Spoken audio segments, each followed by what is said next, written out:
gelek kes hene li koçberê xwe ava kirin, karî bûn bi ser bikevin. Her wiha karî bûn gelek tiştê baş bikin û jiyana xwe biguherin. Gelo ez kes çawa bi ser ketin û bi çi rengî? Di çi qonaxên rê derbas bûn û çi kelem li pêşiya wan hebûn û çawa derbas kirin. Em ê hewl bidin ku di her xelekekê de serpêhatî û çîroka koçberekî serkeftî nas bikin. Ji vê yekê em di her xelekekê de koçberekî bikin mêvanê xwe û serpêhatiya wî ji nêzik ve bizanin.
خوش به گهدار و تماشاوانین بویر اف ام ون بخیر هاتنن بخلک کنوش برنامه پیوجویا کوچ برکی ون آن حال ما گهدارت کن سر پیلا 103.5 شباجاره قامشلو بشی و یک زندیتی وشاندن سر و پلا فیسبوک بویر عربی.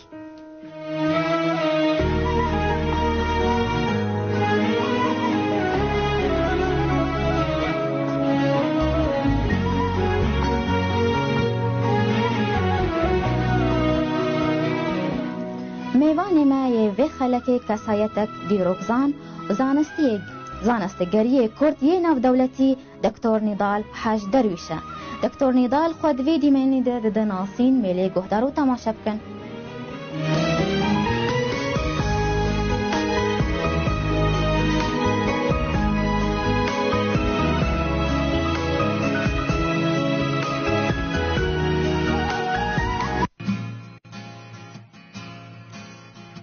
دم باش ناوی من نضال محمود حاج درویشه اشگونده زیدیه می خلکه وجه آوای کردستانی می دیروک زانیگاه دمشق خوندیه و شونوار و زمان سامی زانیگاه مارتن لوتر لألمانیا دکتورا خواه و ماجستیر جی ملور تمام کریه از بگری ابسوری من 2 سالا زاکویا فورات لشعری حسکی و دیر زور می کار کرد پشتی کریزا سوری از چون باشور کردستان ورزکی زانینگاه صلاح الدین کار کرد و 4 سالا جی زانینگاه سلیمانیه آنها جی از لیکولینه لانستیتوتا واربورگ زانینگاه لندنه از دکم و پروژه کیمجی هیبناوی بونوری افسانهی لسر مهره هزار دگم پیش زاینه از پر گرنگی دیدم شونوار و دیروکا کردستانی و تایبتی جی آکر و زور سپاسیوار.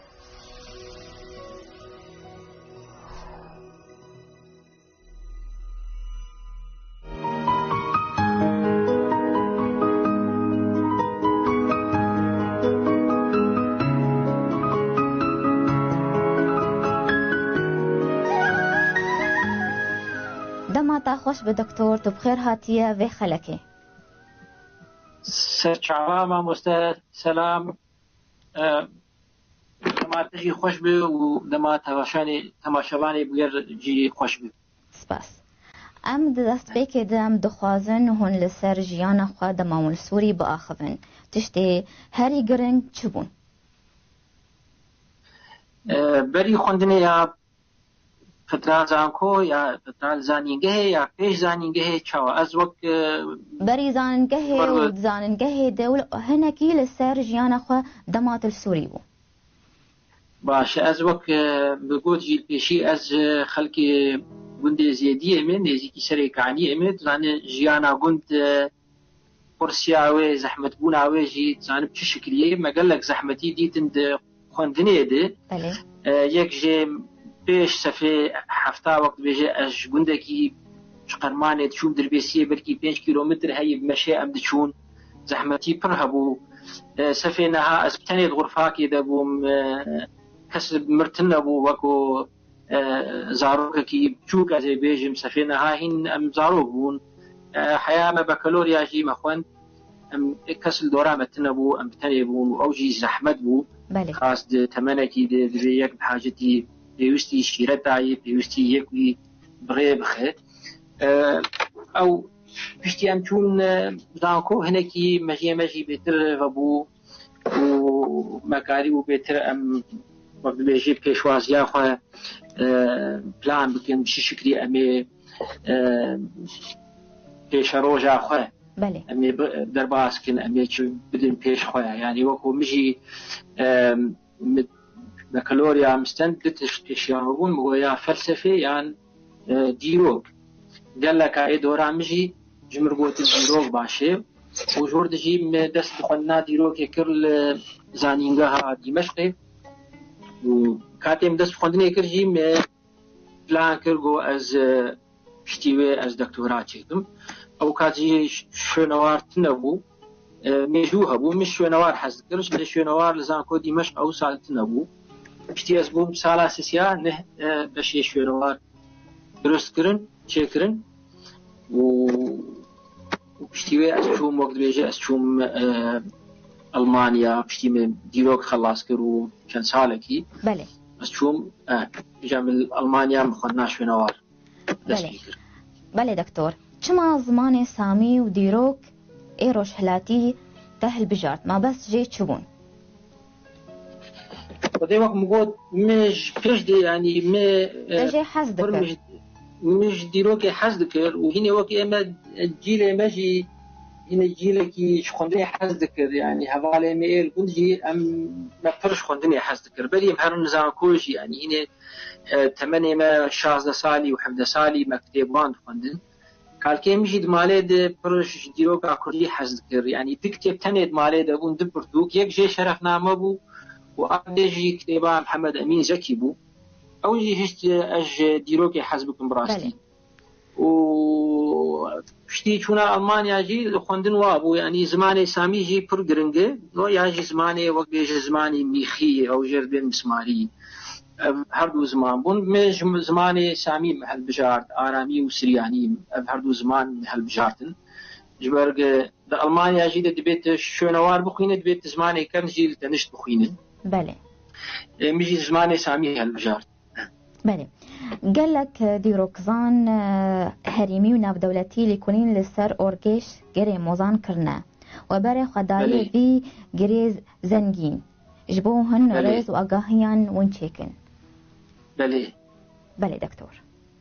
Em dixwazin tu hinekî ji me re biaxive. Ser girê orkîş? Belê. Girê moze. Wekû mij bo çim berê xwe da orkîş sereta wek dibêje ئێمە دیرۆکە ئەمە گەلکی خەڵک پێ دلیزێ وەکو ملەتێکی بندەست و تایبەت بەری 2011 تزانێ نۆت بەحسا دیرۆکە کوردی بکێ قەدەغە بوو و ترجی تێ هەبوو و حتا ئەو ئەکادیمی ئێمە یەک دخوێندن و یا ئێ دەرس دانژی لە زانکۆیە حەلەبێ زانینگا حەلەبێ یان شامێ یان ژ دەربێ نەوێری بوون تێکەبن مەسەلا دیرۆکە کوردی دێ و چاندا کوردی دێ و کتێبێ کوردی و بيترجي وقت مقود رجيم سوري دقو ملت كرد السوري تن يعني ملت تنها دمجوية كم دجي تنها سامي بتنيل في هريمي بون مجي وقت مبري خدا قري موزا جبو اسخيا بكم انه اف هريما باكر وروجلاتي سوري ملت سامي تنبون ملت نيني تدبون مش حزاري سيادة وبلكي دي حزاري چاراجي فترة بری نویساندنه يعني گره موزاجی وکو گره کی پر دولمنده دیروکا خو به شونواری خو و دوی قوناغه دید قوناغه حزار سیاده پیز اینی و مقبل کی دیروکا گره موزا شونواری گره موزا خو هی ودگره حزار ششا پیز اینی فجر درجن سردمک هی جر درجن سردما حلف اوجی پیش نویساندنه ایش برگه هر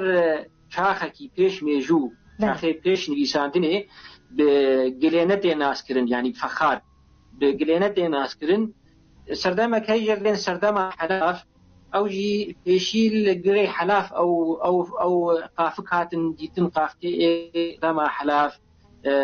و شنوار المانی اوبنهایم 1911 و 1929 و 31 لور هالكورين كر ونعلي كر سردما حلاف بله مجي كرترين تشين شونواري لقري مزافت قري حزار ششا زاين يعني سردما حلاف بله بشتي ويجي قريني دني هن فخامني دني هن فتقرن جرد بيجن سردما روبيت او جي فتقري حزار چار و پنجا زاينه ورد امامتي يعني كيني كمني شنوار حينها يتر برسقاي اقل قري موزا هاتي ديتن او برسقا جرد بيجن هيلكي لسر بكايك مزن اغابوية كيني كم تيدي فتقري سردما عبيد يعني حزار نيفي حزاري بينجا بيزاين حزاري چار ونيفي حزاري بيزاين کوشک جیلی آبابویی کوشکا پاشای اورکیش جردجن توبکیش پاشای هری کفنه پاشای خورینه ابجی لمسوپوتامیا لباشوری مسوپوتامیا وشيك بكارتاني جرد قوتن لوغال يعني وك امي بيجن باشا سومريا بكارتاني هروها ساميا جي بكارتاني بلام خوري على الجريموزا وشيكي دن بكارتانين اندان يعني وكو ايمه بيجن باشا توبكيش اندان اوركيش اف توبكيجي فتقري دماوي فتقري 1208 بيساينه جريموزا رونكي وي برجرينج هبود ويسر دميده تيكليه وانجي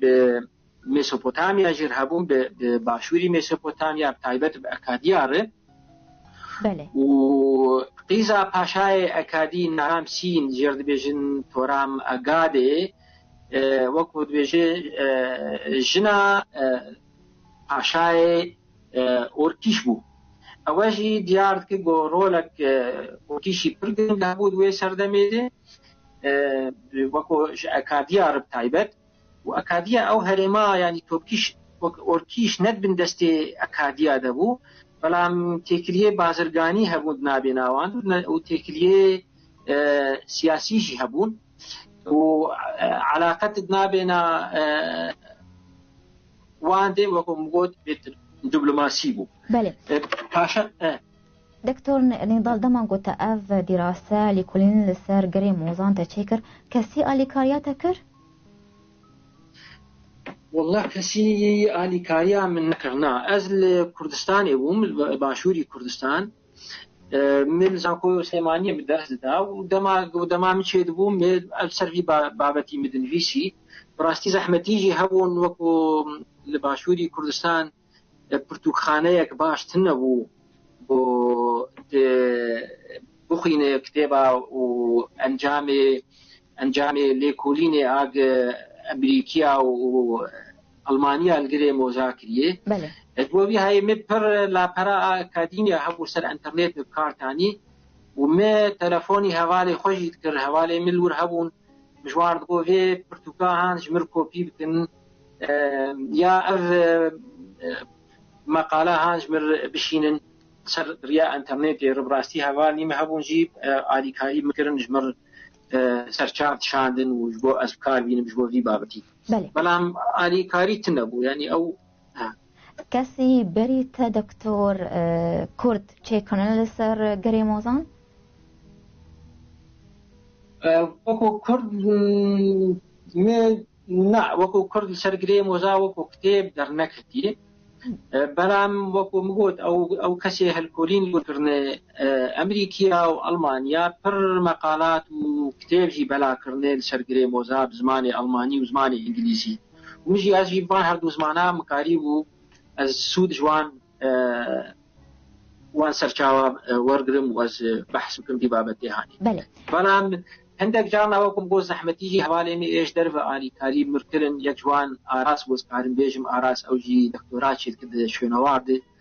لألمانيا تشتاق مر لازم با ويجي جمر تشان حوالي مي ألمان جمر تشان دكتور بنارينا تا چاندا ديروكا شونواري چه قاصد ناف قلي كرده هيا فتيناسي فدي إما وكو ملت برغو ميغوت شيء إما وكو ملتك بن أستنجية كده بو ضغطي سر ملتي ما هبو وملتي ما جي بيتر وضع واني أبوري پر زحمته وشنوار دبي كسكي هناكي زكيوي تير بأمي بيجن سبكتر أمي بيجن كاربي جاد تشتيدي بفكرة ديروكي بفكرة شاندا كردي بفكرة شنواري هريما كردستاني بفكرة أنا أم دبيجن قال لك مثلا نزعن جرينجيا شنوار شيء تاني دبيجن أب برشاب كان حزاراي يا أب والله أز دقارن بدزي وجبو بلكي أز برشي زير ببينم يعني بيكرا ببينم وأز بفروشم دريك ندرستري بله وقال لك برشي ما شنواري جهتنا موزخاني أوروبي ديفيرير وهنا جوان برشي جري موزانا أنا كم برشة هن الموزخانة أورشليم هي ونمونة الموزخانة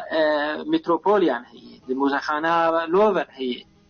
وبرشة هن أمنزان الكنة يعني قري حلاف ونمونة شونواري قري حلاف الفرنساني والاسطنبولين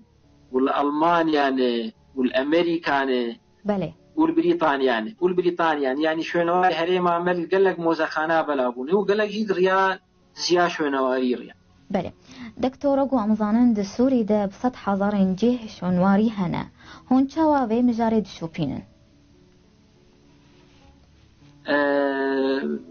مترسية واج في بابتي چيا مترسي بله أنها مترسي عمل خلق وكأنا مقود قرا بكولن بتزي وشونواري في هريمي درخم بتايبت إما هريم عم بيترج مر قرنجي أم خوازن شونواري ما باراستي بي وأبتشتي دركذن دموزخانة يك تايبت بيج بو شونوار وهناكي قرص جي براستي دزيا شونوار بري في كريزا سوري جي هبو خلقي دزي ودكولان جي ودفروتن برام هناكي خورتر بو وأباجر دوقت بجند بيتي شعبي خلقي وكل سر قرنجيا شونوار بتايبتي راقي عندن دبي رولا خبليزي چه راديو كردي بن چه قناة تلفزيون كردي بن دبيتم قرنجية بدن في بابتا شونوار وباراستنا شونوار تبت وكوية من ملتكي ديرو كاما بيتر وشارتي وبيتر بحث نبوي بله يعني إما نمونة كي بدم دبشه ديرو كي درزاكويا شامي دكتورة كي ما بابتك نويسي بول سر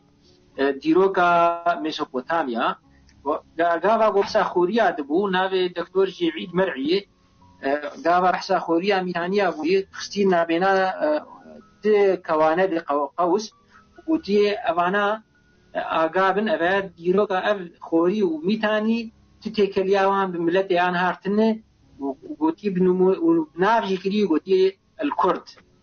يعني ديروكا ما براستي ديروكا بشارتي بو وشر كرد نتنه دوار سياسي بوي هروا دوار ديروكي جيد بوي دوار چاندد بوي وبهاي لشوێنەواری خۆم خاتر. بله ام بجن دیروکا کردی هاتی و شارتن یان چاوا؟ خدای نکارم بین هاتی و شارتن وقت مگوریل بر لکولینر کرد گرتی بو و بحثا دیروکا کرد بکن يعني هبالك ما دكتور فاروق اسماعيل بحثك سر خوريا نفيسي مملكة أبو مني قليل إعلام نفيسي وقت يقول زانينجها حلب يقول مخابرات أجي برسي قد تشر سر في بابتان نفيسي تشر سر تشكيل نفيسي يعني ريال برم إيمان برم بكو كرد لكولناري كرد ترتيبه وتبحث ديوكا كرد بكو تتيك ديوكا كردي وترسوري به تش درنا بين بكيشتنا وبراستيجي إيماجي كردي ما قاوا دخوندن جبرق ريا شغل برو عنقرتيب وريا كارل برو عنقرتيب وبري خوددان خوندنا پزشکی یا صیدله يعني خوندنی گو پرجه در که بسیبه کاری بجیانا خود پی بردوام بودی ایمه از بختیم باش بو گو بارمی يعني وضعي ابوي باش بو وبش تعمل قرد بو از بخينم هرم المانيا سر حسابي يعني موزان خلنا المانيا جرانجي برام بارمی كيف عايش خوندني ارتي وج ثقافت ارتي گو هره وبش تعمل قرد براستي ودوی وارد بکاری بو از بهتر هنکی آزاد بمسائله لیکولی نیده. بله. برام گو السوری بم ابتشتا پیش کریزا سوری قرص بو براستی من کاری بو کارک جیبکا دوی وارد يعني من کاری بو نسر گری موزا بن بیسانتا و نه او بابت یدیجی گو من بحث آوان کری گو تکریب دیروکا کردر هید. بله. دكتور نضال لروج آوا أوقاف جيش ونواران هنن ريبابريا خسر كاريبو وانجها ودوران إيشونواران باريزر بكه وجدزيان وقراكرني وچاوا في مجارد وديت وشوبانت باش والله بارستنا شونوار كاريبون حياة حدكي وبباريزن برباش ولي قال لك جاراجي مرد يعني مخابن قال لك جارا احنا كشمر وينات شينن دبي افات ثمانية وكان سالة يا افتشيه اجي از قلكي بي عاجز بن براستي اشوار دبي جم وقت بيجي از شيرة علوان كم افاشو نواري ميد بي وهو بباريزين شو نوار بپرا ناي كرينو فروتن وكو مقود بي بلبريا خسرجي بتني نكار حريمك مزن كنترول بكي وشعبي القرا قشابي دبي ملت بخوا ملت شعبكري بي وقرنجيا شنوار زانبي وآلي كاربي وقال لك نار ريبابريا خسرجي هني والوكول هر در الكردستان جاء تشتبو اوجي آلي كاريه دكن وشنوار دركبل يعني اوجي نا براستي ندوي باوريه دن بقرنجيا شنوار هري مامده. بله دوک کردکی و دکتورکی دوی واری تکار کریه تو کلی برپرسه ريبابريا خسر هبون یا نه؟ تتکلی بانار کریه؟ والله من نعتي كلي واجي مرنا كلي ومشي وارنا كلي بس بريد سالا از هات موكو ميواني از شوم زانكو زانينغا قامشلي بله مش وان مغو آلي كاريه لازم بتشتك از آمادم از السليمانيه مي وكي جاروجي وحريم اما آرام ببي خوش ببي مجال كار هبه ازي فقر براستي از نيقل اوروبا بجيم از حي سال نيوال المانيا مام حياة 1010 داوية 1010 از فقريام سوري بله از جيانا اوروبا حزناكم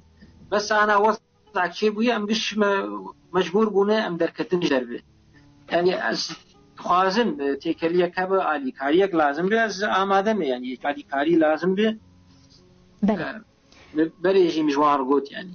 دكتور أميل سر برهمولي كلين تا هنكي بآخذن قرنجيا وان تشبون ومجاري بالقيش تشبون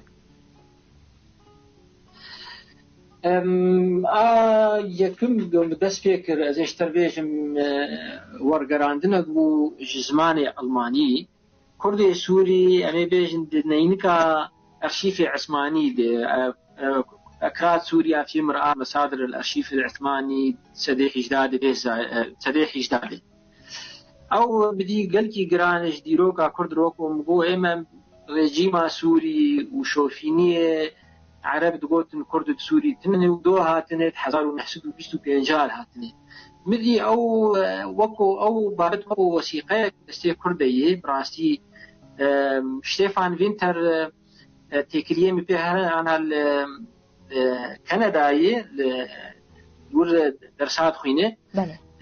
مژویژی گۆم وەزەوی بابەتی وەرگەڕینم باش و کێفاویژی هات و خودێ وەگەڕاند وەکو بخوێنژی ینی خیا دکە و درێژبوونە دیرۆکە کورد دناو باژارێ سووری دبگشتی و هەروەهاژی هەرێمێ بێژن کوردستان ئاغا تایبەت ملان یان ڕەشوانان یان عزەدین لۆ بەگداش لۆ ینی ناوپڕن ئێگۆ تایبەت لە هەرێمە عەفرینێ و هەرێمە جەزیرێ بێتر ئێمەژمەر ئەف گرنگ بووانی وەکو وەسیقەیە بوو دەستێمە دەبڕاستی ئەم بەتا یەکشێ بوو ئادنێژی من واشۆکانی ئیلا ڕاس العین ئەمژی مخواست سخپیا بکەم دوور دیرۆکە سەرێکعنیە وەکو شارێکی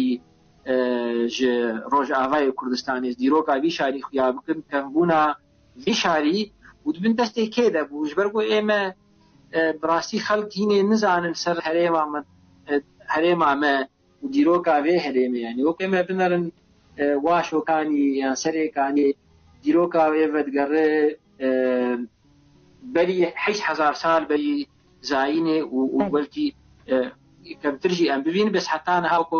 سەردەمەکەی چاخەکەیژە بێژن چاخە پێش دروستکردنا گلێنە یان فەخار ئەوەژی خانی دەرکەتیە و هەستیە مرۆڤژێ دەرکەتیە و ئەمرازێ وێ سەردەنیژێ دەرکەتیە و بێتر ئێمەش مەر گرنگ بوو وەکو بایەختا میتانی شوێنەوارێ ئەو سەردەما هەنێک خانی و مهرێ ئەو سەردەماژی لێ دەرکەتی وش غەیری سەردەمی ئاشووری وانژی هەیە ینی بابەتێکی ڕاستی بابەتێکی مەزم بوو مدی گرنگش دیرۆکە مەڕ وەکو کوردێ سووری ژمەر ئەف هەردوو بابەت ژمەر گرنگ بوون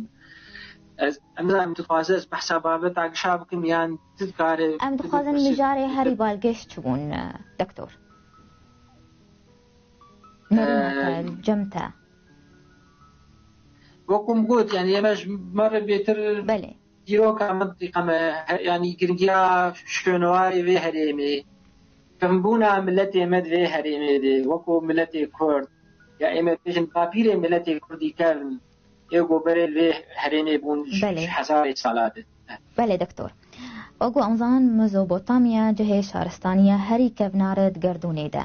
و بەرێ ئان هات گۆ دکتۆرێ من دەمال شامێ بوو لەسەر مێزۆبۆتامیا ناماوینە ئا دکتۆرال سەر بوو لێ ئەم دخوازن جهێ گەلێ کوردت تێدا چییە دە مێزۆبۆتامیادا مێزۆبۆتامیا وەکو وشەیەکی یۆنانیە ینی نابێنا دو ڕووبارێ تە و ڕووباری فولاتی سەدێ گاوا د پێ زاینێ دێ ئەڤنا وشەی وەکم گۆ یۆنانیە مەبەستێوان بەشێ باکوڕی مێسۆبۆتامیانی ئەمە بێژن بێتر کوردستانە باشوور بوو بەشێ کوردستانە باشوور بوو هەرێمێمەی جەزیرەوان بەشێ باکوڕ بوو بەشێ باشووری مێسۆپۆتامیا ئەوەیە ژرد گوتن بابل vê dawiyê di serdemê Bîlînî de sedê didare ew wişeya bû ji herêma Mesopotamiya şêrin nabêne her du rûbara de beşê bakur ême bêjin Kurdistana başûr û beşê me ji şaxa pêş zayîn de û heta roja îro de bêtir milletê wê ne milletê başûr bûn yani zên nûneş derbînim şaristanî bêtir li herêma Kurdistanê bû تایبەت کوردستانە باشوور ئێمە بێژن سەردەمەکەی ژەردوێن سەردەمێ مرۆڤ نیاندرتال ئەو سەردەمێ مرۆڤ نیاندرتال هەستیەوی ئان هالکویە لە دەریەیە لە عەفرینەیە هەستیە مرۆڤ تێ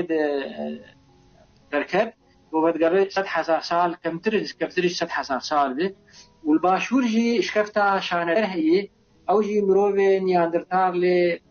دەرکەتی و هەستی پڕ لێ هاتی دیتن پێکەرێ مرۆڤێن دەتار لێ هاتی دیتن ئەوژی کەمتری 6,000 ساڵ پێش زاینێ و نێزیکی سلێمانیەژی شکەفتە هەزار مرد هەیە پڕکەونێ و شکەفتە زارزی هەیە و پالی گەورە هەیە و مرۆڤایەتی ئەسکارم بێژم کوردستانی دەست پێکرد نەبووە ملەتێ وێ هەرێمێ ژیرتر بوو نا جبرگو امد چاخا پیش میجوده چاخ نجرد بجن چاخ قشا د مروب نکاری و شکفتا درکتایا لی سردمک هات نزیک 15,000 سال پیش زاینه ده قشا پاشت بگریا و کشو هوا تقص بو گیاشت آستکی وک آنها یعنی هندکی گرمایی چه بو و خلکاری بون هیدی شکفتا درکبن و کمترین گند حیانها گو درکتیه گند زاوی چمیه نزیک 12,000 سال بری زاینه یعنی اما بیجن 14,000 سال تمنوی ویشونه نزیکی شانه دارد که بسر هولیره وی جغیری ویجی شونی بنیجی هنه وکوک مگو کریم شهر پالی دورا معلفات افشونانا و کرمو و قناغه کی دیده ملت بو درجه اشکفتا بردا اوجی کردستان بو اینه نگیاشت بو باشوری میسوپوتامیا تنها باکوری میسوپوتامیا مو بیجن الحرم کردستان باشور بو والحرم مجي الرجاوي كردستان وقت مقود لغري خيريه واش وكاني كرن حتى انا ها كمترين تيونو شونوار الحرم جزيره هاتي ديتن لغري موزا عفوا لتلف خيريه واش وكاني وسكر حمر جهه نيزيكي تلتمبره افهردو شونانا بركبنن الحرم ما حرم مي جزيره پشتی وید قناغا که دیده حلاب جی مثلا قناغا آگلینه سازی قناغا درست کردن آگلینه و خاد شارستانی نه درکتن حسونا هي سامراء هي وحلاف هي وعبيد هي قناغا داوي عبيده بله 5,000 سال 6,000 سال عبيد نهدوه سردميده شارستانتی الباشوری میسوپوتامیا دست بکرد او کسی او جی آنها دیار دبه ونمونه سردما حلاف هي بريد قول الباشور أنا ديار دبي وقليني سردما حلاف قليني سردما عفوا وروك الباشوري ميسوبوتاميا كمتري بله دكتور أنا قرأ كي ديزيكي سليماني جربين لو قردان قلينا فخارس سردما وروك الور كمتريش باشوري عراق وديار دبي وخلقي میسوپوتامیا ای باشور ای بیجن سومری خلق ای رسنی باشوری میسوپوتامیا جباکور چونه والباشور ومشتنو آغایی کرن و شار آغا کرن بله و اوجی انا قال لك وشي سومری جي بناف كرديد هنه بنغينا عمد اوجي مر قلتي جرينجي وكو كرد كمبونا ملت كرد دي هريما هاند نو ملت كرد لك نن ملت كي نهاتي ري هريمي جنگو ناوي وشي سومری ملت كي گو بلی زاینه به 1000 سالی نمایی گلکی باش دکتور بری گم هر ناوبریت خوازم وی پرسشته بکم گور تخمیناته گر و گل یون دورین هری آورته گو بحثا وانان دیرو که دبه و هین دیار نبونه چنه و کینن و الکدرینه الهرم عمی جزیره یا الکردستان بگشتی الكردستان بگشتی ملت کرن هنه اما وکوانا گو ملت میسوپوتامیا جیان نکره کاتی و سرباز باشوری میسوپوتامیا یا سومری و پشتیوان اکادی پشتیوان قناغ سومری دیده گو ریش دیدان سر حرم کردستان تایبت باشوری کردستان هنک ناوی ملت کرن الور بهات زمان وکو گوتی بو نمونه لولوبی بو نمونه هردو اول باشوری کردستانینا گوتی بهتر حرم آوانی سرکی لدور کرکوک بو اما بیجن بایتخت آوان کرکوک بو بله والحرم ديال آوان جي بجشتن وي حرم ديالا لدور ما زابي بو لولوبي جي بایتخت آوان اما بیجن سليماني بو شار سليماني آنها بو ودقيشتن كردستان إيران يجي يعني بيتر هردو نتوى ناوي وان حزاري سياد هي بيش زاينه دي وناوي لولوبيا دمينه حيا سدي شش بيش زاينه يجي ناوي وان هي ورارتيا وكو اوجي خوريد بيبين بايتخت وان المنطقه وانه بو ناف نفيساندري خوری ده سردما ورارتو ده هاتی ناوی لولوبیا هینته ده هی یعنی 3000 سال هیا 600 سال بری زاینه ناوی لولوبیا هی بله ناوی گوتیا جی حیا سده سسه پیش زاینه ناوی گوتیا هین مبارد بالكردستاني كردستان يعني مبارد بقو هبو وهناك نتوي قوتي ناف ملتي حريمة خابورجي هبو بله دكتور ملتي دنيجي كان ايك بيتر اما جمار قرنگ وكو كردستان روش آغا خوري بون خوري بيتر دركت وكو ملتي كان جي 3000 سال وكو ناف دنويسان دنيد هي جي 3000 سال بري زاينه دناوان دقي مسماري دي بلا هم وكو شد بيجن وقت بيجن شاري مزن دولتي شار جرد بيجن آوا كربون قال لك دولتي شار آوا كربون يك جوان سيمورون بو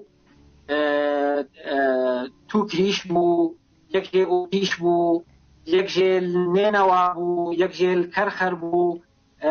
مردامان بو يعني بر شوني وان هبون شوني سركي ما بيجن وكو مملكة شانشين هبون يعني يك جي اوركيش بو بولمون بله دكتور قالكي باش امينا بركي كورت بستين ما يذكرن برسيخوا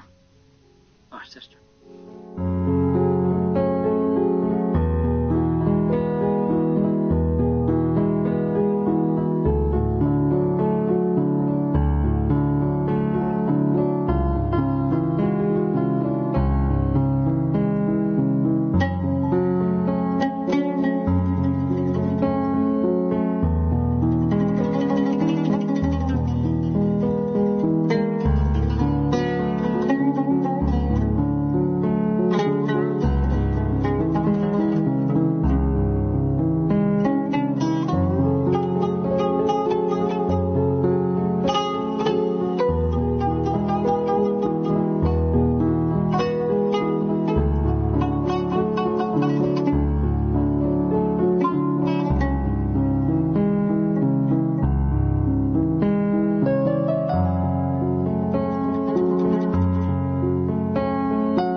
كدن ون بخير هاتن گهدار و تماشاوانین بویر اف ام و خلقا نوش برنامه پیواجویا کوچ برکی میوان خلقا ما دکتور نضال حج درویشه جار كدن تبخير هاتیه دکتور سرچاله ما والسلام سرچاله سپاس امی بین لسر مجارا ورگراندینه السر ورگراندنا برهمین تا یمشونواری با اخوان جبو چه زمانان هاتن ورگراندن ما جزماني ألماني مورجراندي وجزماني إنجليزي مورجراندي. بله. بيتر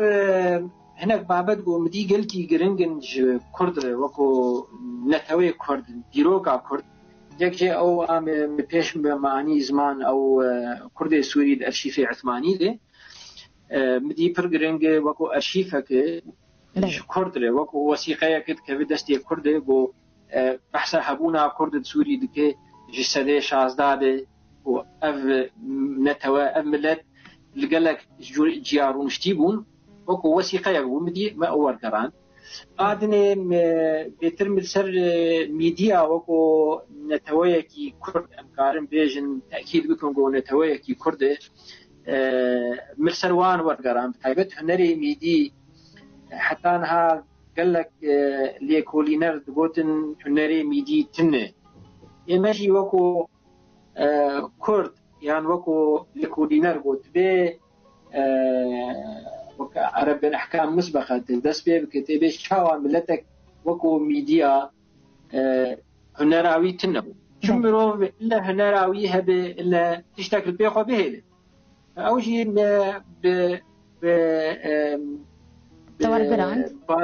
ببالغا خويا كرد يعني او توجر خويا بويه نا ازي بيجم او كسي جو او ليكولين نيفيسيه ببالغا ديار كتو هنري ميدي لوي هرمي هبو وقال لك كاريگري ميديا جيل سر هنري دورو براوان بويه وباشای اخمینی گاوا گو کوشکی خواه آغا کرنه کسی زیرک دویمه کسی زیرک جمیلی آنینش بو کوشکی ما چیکن و بو نقش بکن و پیکرا درست بکن او چه دیار دکه و تا دیار دکه بو میدی ملتی کی گل کی زیرک بون دواره هنر چاوات حیانها قال لك ديفيجن هنري ميدي تنا وقول وكو نمونه يعني احنا كان هنري ميدي تنا ادنه جيل سر ميتانيا جي مورغران سر كرونولوجيا وتا حيانها خلق هي قلكي كاريه امنزان ميتاني كان يدركتنه دكتور البربو برسم تورغرانج الماني الكردي يعني الماني العربي مش الماني ورغران العربي بله وكو اما جبرغو بزماني عربي خونديه وتزاني كردي قد غبو بله كردي عمل نجيشتبو آستكي وري قلكي باش وام بزماني خوبن بيسينن وبيترجي اما بيتر ما بستكي مجي هبو ورغران بعربي براستي يعني اسكارم ورغرين بكردي وهن هوالي مجي آلي كاريه بربكن ايه زماني واني كردي برباشي ما بس تاتشبو ورغراندني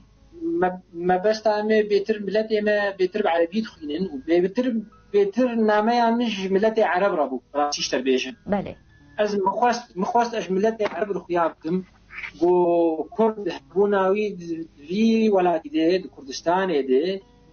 بركرنه ونوك شوفيني عرب هذا بيجن كردو هاتن بشتي شرشاش كسعيد حزار ونحسو بشتي بيجاهاتن في هديمي لما جي وكو كرد امتم دواري خوب باريزن يعني ام مثلا بوشي كردنا بيجن ما كرد قالوا هاتن في هريمي ها بالغا بدست وهن وكرد برا خلقي عرب دان يا خلقي اشوري دان يا خلقي ددان وكتنش تونا واندي بله انا قال لك جار ازبينم اسخوازم دورد جي بلكي نبو يجي برسيب وتفرج منكري بس اسخوازم ازبيجي بيجن قال لك جارا نبستني شوفيني عرب قفال كرد خلو يا هبونا كرد بكردنن وكرد ملتكي مه هو هاز بينم قال لك جارا سريان واشور جي دبيجن دبي اف هي معناه كرد لي ومش هريمي اشوري ابون ولاتي اشوري ابون بله كابا ملتك جو هي زاويه به و شونا خو فربك وتصدين سر هريمي دن واتنيه جو اف هريمي معناه شيء يبون كني او ملتك وي هريمو بله تفاصيل بدك يعني كرند بي ورغرين ده جو ملتي كرد هنا ملتي كرد هنا وملتي كامل في هريمي دي بله وبو وكو نمونه باجاري آشور وكو ايمه بيجن بايتختي آشوري انه او باجارا سوباريا آواكريه نگه از دي بيجن دقي مسماري بيجن کسی گو باجار شار آشور آواکری سوباری نه سوباری جي ناوك کار هاتي وكو بشكي جغرافيا وعولي سرتا وكو 1000 سياده 1405 و 10,000 نابینا 1600 1405 يعني حياة سردمه كادي 1605 او شاید هات کار هات بو هرم کردستان باشور ایک کevin برهلاتی يعني روجهلاتی روبار دجله سردمه كادي ده او شایا سوبارتو هات بكارانين بو كردستان تبع يعني اما بيجن شهريما زاغروش حتى بيجي بليخ او هرماك جشبو بناوي سوبارتو ناوا قدرت مسماري بحثا سوبارتو دكي يكجي او ملتاني سوبارتو دبي جبون نمونه حمورابي باشاي بابل بو 1705 حكم كريه دبي جي ملتي سوبارتو لولوبي وحتي زماني وقوتي زماني وان نيزيكي هذا ملتي تشيانه لنيبور بون منا تشيك دقيقي مسماري هاديتن سر بحثا خوريا دبي وچاوا هاشاي وي شاري پارچه قماش الخلقه برادي كدنا واندي كوريجي هبون هەروەها خوریژی وەکو دیبلۆماسی وەکو دیری شەڕ وەکو ئەسیر دیل لە شارێ سۆمەر بوون. لولوبیژی پاشای ئەکادی پێکەرێکی مەزن هشتیە وەکژێدن نارامسین پێدژێ بەحسا شەڕێ لولوبیا دەبێ و هەرێمێوان وێنەی لولوبیاژی سەرێ ئەو پێکەران هەل مۆزەخانە لۆڤەرێ هەروەها سیموروم ئەو دەبێژن ئەم تونس و باتۆ و مەشەڕێ سیموروم کریێ سیمورومژی شانەشینێک خوری بوو و پاشایە وێژی هەبوو یەکی پڕ بەناوبەنگ بوو ناودار بوو ژێر دەبێژن ئیدیسین ئانها مەخابن پێکەری وی وێنێ وی و نویساندنا وی سەر نویساندنا ئاوی پاشاژی خۆ هشتیە لە مۆزەخانە وەرشەلیم لە ئیسرائیلێ نویساندنێک ویدنێکی هەیە نویساندنێکی هەیە لە مۆزەخانەی سلێمانیەیە. بەڵێ دکتۆر تەمامە هەندێک مایە تلکو دەرێ تە سەمینەر دانە خودێ من محرم وەک بێژم خوێندن لە هەولێرێ متخوێند بەریا لە زانینگەها فوراتێ بووم بە شێ شوێنەوار و مێژوو شوێنەوار لە حەسەکێ بوو و دیرۆک لە دێر زۆر بوو شتێ چوم هەولێرێ من هەولێرێ وەرزە خوێند بڕاستی و ئەس چوم اختصاصێ من نەدانمە گوتێ زمانی ئینگلیزی بتەڵەب ئەمیژی زمانی ئینگلیزی وەرزەک داوان پشتی وێز چوم سلێمانیە بەشێ شوێنەوار دەرس خوێندە پشتڵا باڕێ 4 ساڵە ئەز لورمام و ئانها ئەز لە لۆندۆنم بەحسی خوا لێکۆلینێ ئەز لور بەردەوام دکەم. بەڵێ دکتۆر نیضال نیەت هەیە ون سەردانە سووری ڕۆژئاوای کوردستانی بکەن ون چ مەژارە گەنگەشەژی بکەن دەماگۆن بین. وڵا ئەو تند باڵام دەی ئەس ڤەگەڕم بڕاستی ئۆروپا نەوەلاتێمەی ئۆروپا خۆشە استم ئۆروپا خەلکی خۆر خۆشێ ئۆروپا باشە ژوارێ لێکۆلینێ دووخانەی گەلکی مەزن لێ هەنێ 100,000 کتێب ملیۆنێک کتێبا لێ هەنە نابێت 1,000 کتێبە و دیساژی ئێمە ئەم بێژین هەمە هەرێمامە ئارام ببێ ئەمزانبن کات چێ ببێ ئەمزانبن ئەف هەرێماش کوردرێ ئەزێ ڤەگەڕم و ئەزێ خەڵاتە خۆل ور بەردەوام بکەم بەراش دێبلا و ئەز لە شوێنێکی دوور بم ئەزێ نام ملەتی خۆ دەبم و ئەسکار بم خزمەتان ملەتی خۆ بکەم تایبەت ئێمە بوارێ شوێنەوار و دیرۆکێ دێ ئێمە مێبێژن نهمە دەست پێ کردی وەکو کورد تایبەت کوردێ ڕۆژئاوا یعنی کوردستانە باشوور هەنێکی چێترش ڕەوشا کوردستانە باشوور چێترش ڕەوشا کوردستانە باکوور و ڕۆژئاوا ئێمەژی ئانا دەرفەت ژمەر هاتی دەبێ ئەم سوود لێ وەرگرن و زۆر گرنگیە بدن دیرۆکا خۆ چاندا خۆ و ئەوەش ڕێخستنی سیاسی تێخستن و خۆدی پەرە بۆ خەڵکێ خۆدی ئیمکانات ئەکادمی یان خوێندەکارێ زیرەک ژێهاتی هەراواندن بەخشین بواندن وەکو مەحەوان دەرخنج دەربوو بەراهەمدنا خۆ بەردەوام بکەن گەلە کورد ئێمە وەضعیوان نەباش بوون و پڕ دخواستن بخوێنن دەکتۆرا و ماجستێر چێکن بەڵام نکاری بوون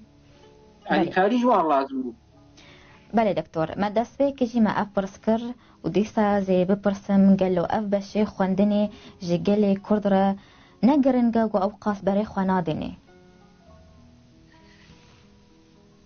بەشێکی پڕ گرنگ و گاوا چوم ئەڵمانیاژی گەلە کاژمر دەگوت چر هاتی شوێنەوار دخوینێ کورد ئێمە بەر گرنگیا شوێنەوار نزانم و دیرۆکێ نزانن بۆ ژمر دەگوت دین بووی هاتی شوێنەوار دخوینێ خۆر سەیدەرێ بخوینێ خۆر پزیشک بخوینێ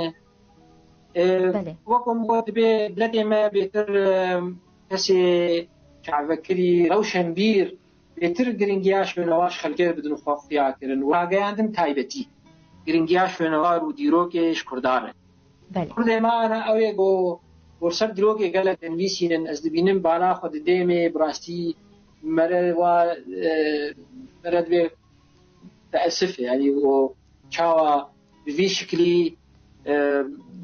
دیرۆکا کوردیرێ و شوێنەواری کوردیرە ململانەت کرد عامل بێتر هەست دخن بواری ینی بێتر دووری ڕاستیە تعاملێ پێ بکەن ئێمەژی دەبێ ئێمەژی ئەگەر خەباتێکی بکەن خەباتێک زانستی وەکان هەم گوت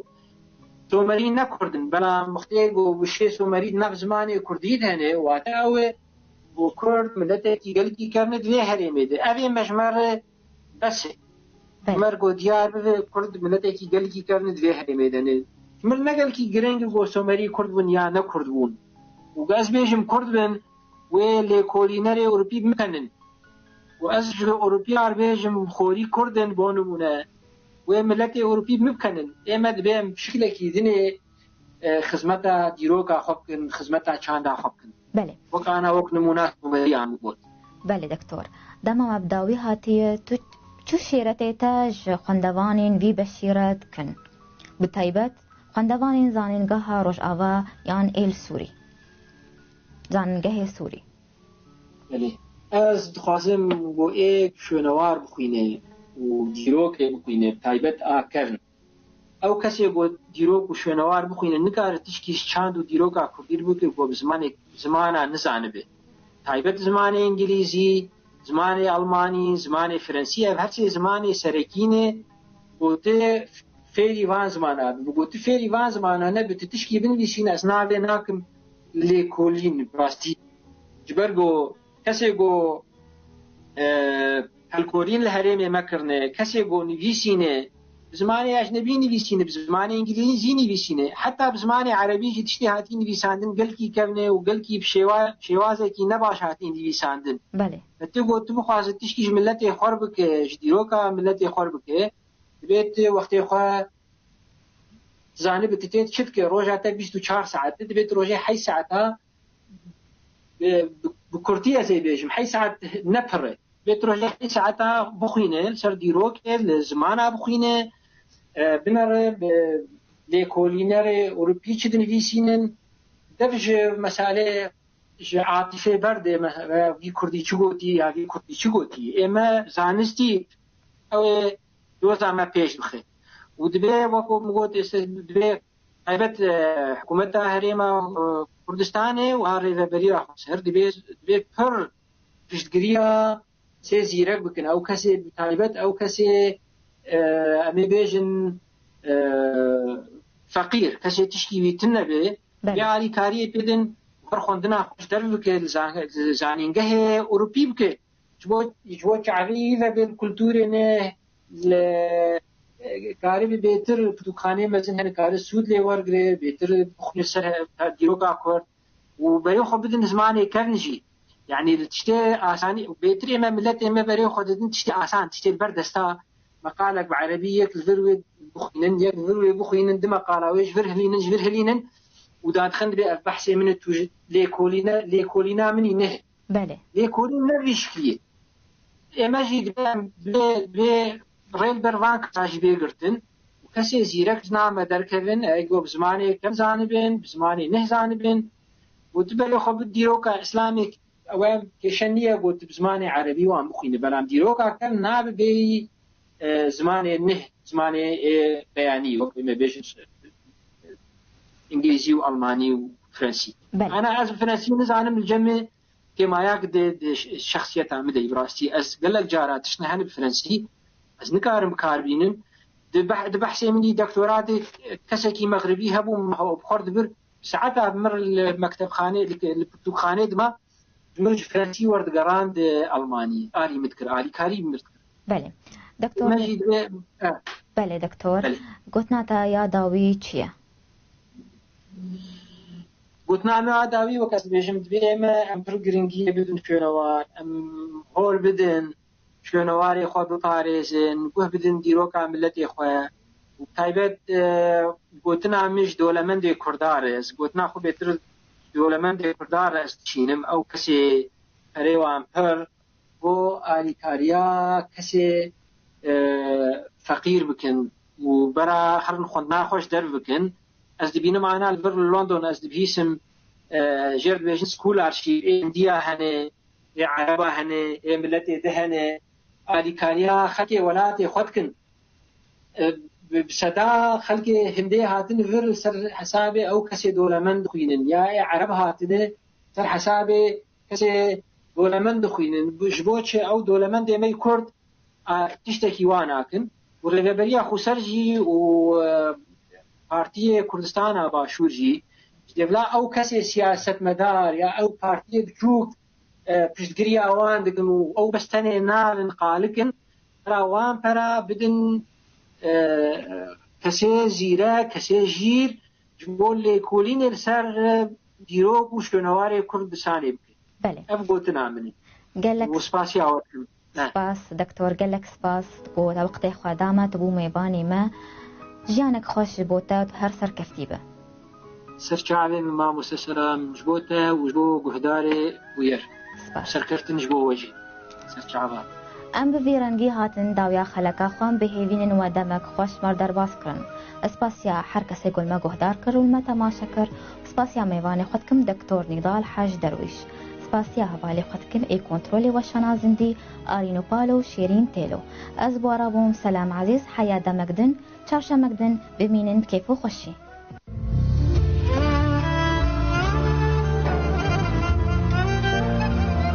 لە چوو وڵات بە و لە کو دەڤەری جیهانی بە